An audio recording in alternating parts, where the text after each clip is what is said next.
Today I'm going to demonstrate how to use our research tools and our reverse phone lookup effectively. Now, there's a lot of confusion out there with reverse phone lookups in different websites and teasers, and some websites saying, oh, we found something, and then it's not really there. And SearchBug tries to take a different approach. What we do is we try and look up the white pages, public records, and a couple other things first, and then it's a multi-prong approach.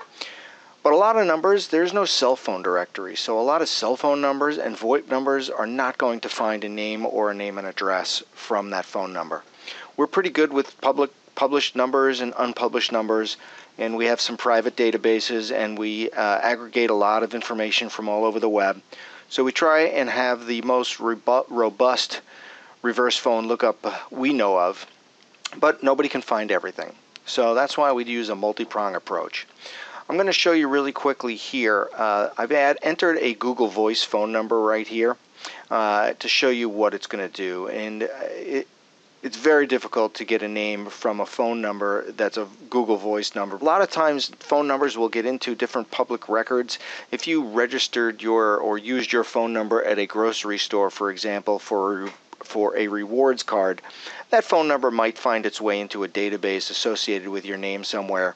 Or if you put your phone number on a loan application, or a car dealer, you were buying a car and you gave them your cell phone number to contact you, or you put that information, that eventually information that would find its way. But with how often people change phone numbers, some of the numbers might get stale, or some numbers might get old. Or if somebody wants to use your phone number on some document and not their own, or they make up a phone number and happens to be your phone number, it could get associated with your name as well. So there's a lot of reasons, there's a lot of mistakes with phone numbers, because there just is no phone directory for cell phone numbers and VoIP numbers. So with that, I'm going to use this example, 760, in this document here in our form, and I'm going to click search. And what you're going to see is that because this number is a VoIP number, we're going to tell you that it's a VoIP number right down here. And we're going to tell you that it's with bandwidth.com, and obviously we did not find this phone number in the phone books or in public records. So we're giving you a few different options below here. Now, one of the options is to try and find the current owner. What we'll do if you click on Get It Now here is we'll look in public records, we'll look in our database, we'll look for all kinds of paid information from all different data providers to see if this phone number found its way into a database somehow, somewhere from a document that was shared, and that information would have to be paid for. See, we looked in the yellow pages right here, there's 0. We looked in the white pages, there's 0. We haven't looked in public records yet. Now the next step would be to check for current owner, and if we click Get It Now, it's going to ask us to log in and check for the name of the current owner. So you'd have to come up here and either log in or sign up, or you could log in down here. If you didn't want to do that, you could also click on hire a professional search for this. Now, this is where a private investigator will use a lot more than databases to try and obtain or do what's called a deep level search provided by a company that SearchBug owns called bestpeoplesearch.com. Eventually, this professional search will be moved here under investigator services, but currently it is not available there.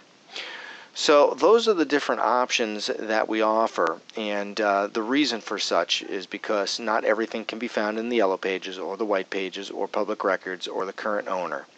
So if you wanted to start a new search, you could scroll down here, and we'll put in our office number to give you an idea, 760-454-7301, and then we'll click search on that. And you can see now there's a white pages, and this shows one listing.